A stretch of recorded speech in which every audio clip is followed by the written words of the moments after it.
Fala aí, galera do Corujão Vascaíno, chegando aqui com aquele nosso vídeo noturno, trazendo todas as notícias gostosas do Vasco da Gama. O Vasco que continua a sua preparação aí para o jogo de quinta-feira, às 20 horas, contra o CSA, válido pela Copa do Brasil. Primeiro jogo 0-0 em Maceió, decidimos em São Januário. Quem ganhar se classifica, se houver empate no tempo normal, vamos para os pênaltis novamente. E ninguém quer, né?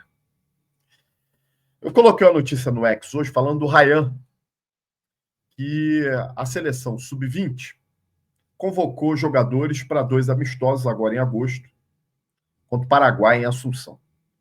Foram convocados do Vasco o zagueiro Luiz Gustavo e o nosso lateral esquerdo Leandrinho, que inclusive vão desfalcar o Vasco, não vão estar relacionados contra o CSA, nem contra o Atlético Mineiro, no próximo domingo, válido pelo Brasileirão. O Ryan era para estar nessa convocação. Só que o Vasco negociou previamente com a CBF uma liberação. Como são amistosos, né? Não são jogos aí importantes, né? Então o Vasco conseguiu a liberação junto à CBF do Ryan dessa convocação, porque a gente sabe que hoje, principalmente após a contusão do Adson, né? O primeiro que o Ryan é titular absoluto do Diniz, né? Desde que o Diniz assumiu, o Ryan virou titular absoluto. E não tem um cara hoje, né, que faça ali a ponta direita, que faça, né, a meia direita ali, né, um ponta de lança ali pela direita. Teria o Adson, né? O Garré, que poderia fazer essa função, a gente viu que até agora não foi para frente. Então, cara, é Adson e só ele. A não ser que o Diniz mudasse o esquema, né?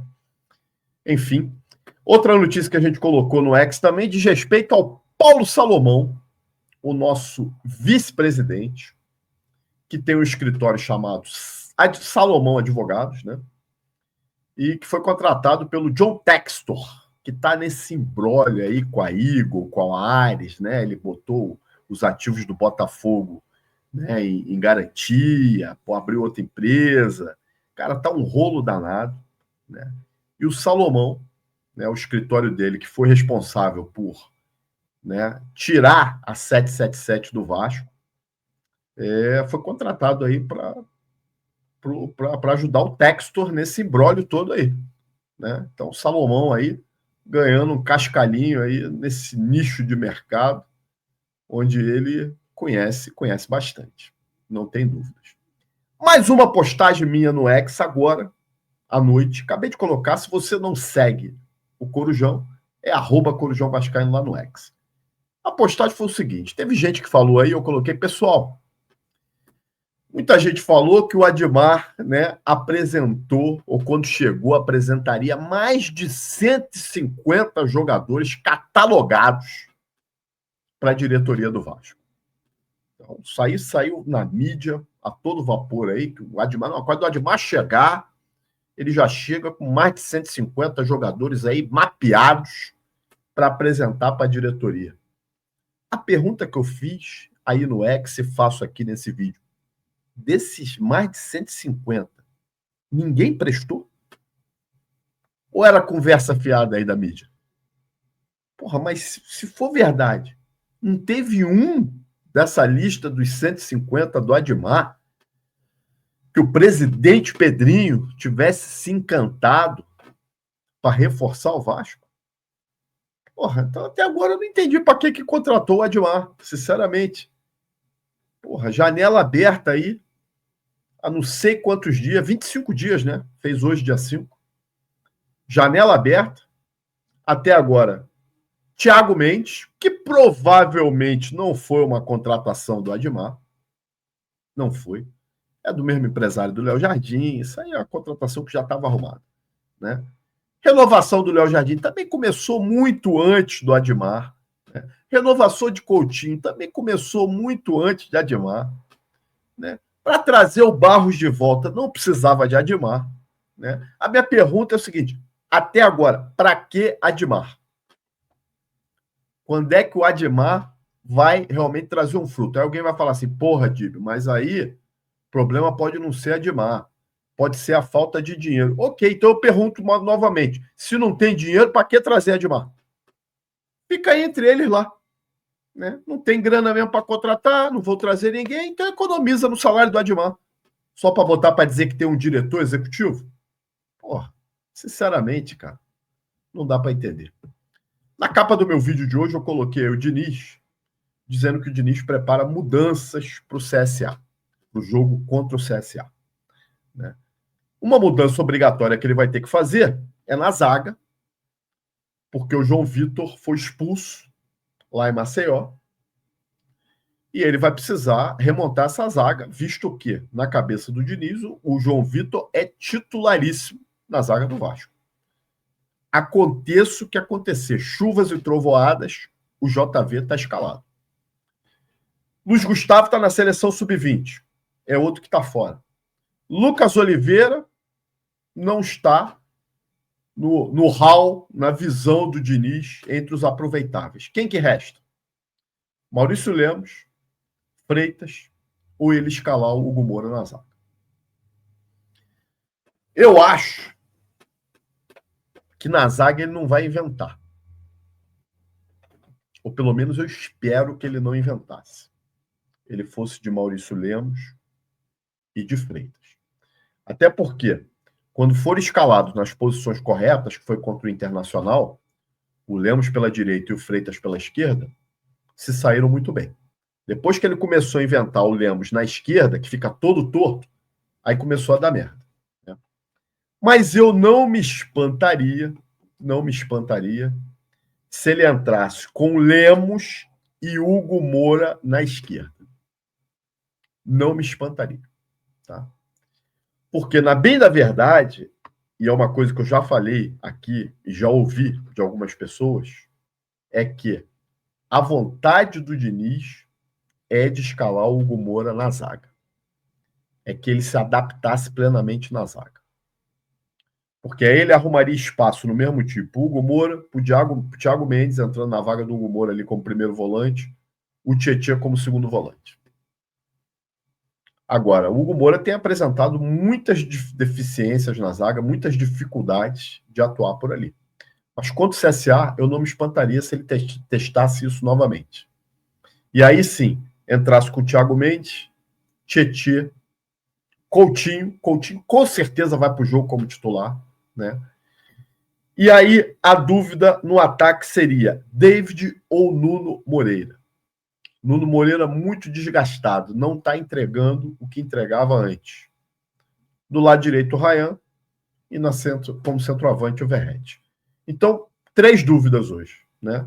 A zaga, qual vai ser? Quem joga na primeira volância, se ele for colocar o Hugo Moura como zagueiro, e se entra David ou Nuno Moreira. No ataque, eu entraria com David, tá? Deixaria o Nuno no banco. Agora, na zaga, eu manteria Maurício Lemos e Lucas Freitas e deixava o Hugo Moura ali como cabeça de área mesmo, ao lado do Tietchan, segundo volante. E o Coutinho. Bota o Coutinho para jogar, acho que é um jogo para dar ritmo. Até iria de Coutinho nesse jogo, tá? Eu iria, realmente, para dar mais ritmo de jogo, para ver se quando ele chegar contra o Atlético Mineiro, ele esteja com mais ritmo, com mais disposição. Evidentemente, fazendo um controle de carga, né, em todos os jogadores, se possível, né, principalmente os mais desgastados, né, desde que o jogo contra o CSA esteja resolvido. Surpreendentemente, os ingressos para arquibancada já estão esgotados. Eu falei até no vídeo de ontem que com certeza ia ter pelo menos umas 13 mil pessoas, né, em São Januário na quinta-feira, mas vai ter mais. Né? Pode crer que vai ter lotação máxima aí. E o Vasco tem que dar uma resposta para o seu torcedor.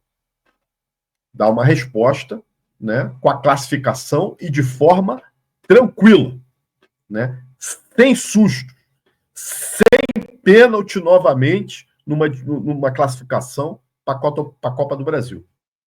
O Vasco passando de fase embolsa quase 5 milhões de reais. É 4,8 milhões de reais. É uma bela premiação e depois ver o que acontece no sorteio da próxima fase. Agora, vocês já pararam para pensar uma coisa? Né? Os jogos, né, da Copa do Brasil. Nas primeiras fases, né, a gente teve muitas surpresas em relação a resultados. né? A gente teve o Cruzeiro empatando em casa com o CRB por 0-0. Vamos imaginar, imaginar, gente, tá? Que o CRB consiga passar pelo Cruzeiro, tá? Tirando um candidato ao título de circulação, né? A gente teve o Retrô perdendo para o Bahia por 2-1 e agora o Retrô joga em casa. Vamos imaginar que o Retrô passe pelo Bahia, tirando outro candidatíssimo ao título. O São Paulo também ganhou do Atlético Paranaense, se eu não me engano, por 2-1 também. Foi o jogo de ida, foi 2-1. E agora o Atlético joga em casa. Imagina o Atlético também tirando o São Paulo, outro candidato ao título. Atlético Mineiro ganhou da Mulambada por 1-0 no Maracanã, agora joga em casa. Joga pelo empate. Imagina o Atlético tirando a Mulambada também. Botafogo ganhou de 2-0 do Bragantino, acho que a classificação está bem encaminhada, né? O Fluminense ganhou de 2-1 do Internacional, acho que está bem encaminhada também.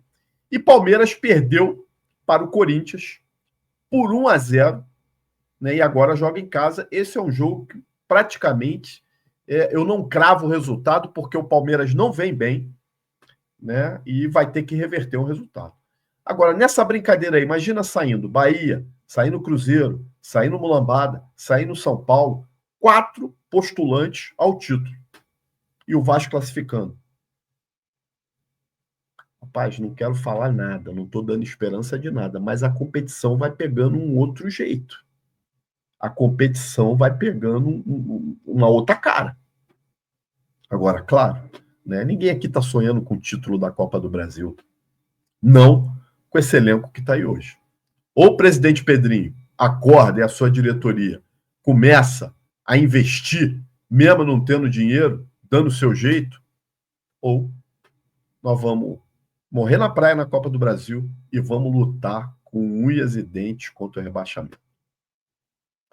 É isso aí, meus amigos. Se você gostou desse vídeo, peço que deixe seu like, compartilhe, se inscreva no Corujão, vire membro para você, qualquer hora, estar aqui numa das lives de membro com a gente, desabafando e entrando também lá no nosso grupo do WhatsApp.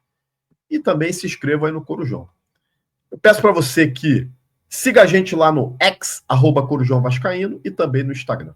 Gente, um abraço e até a próxima.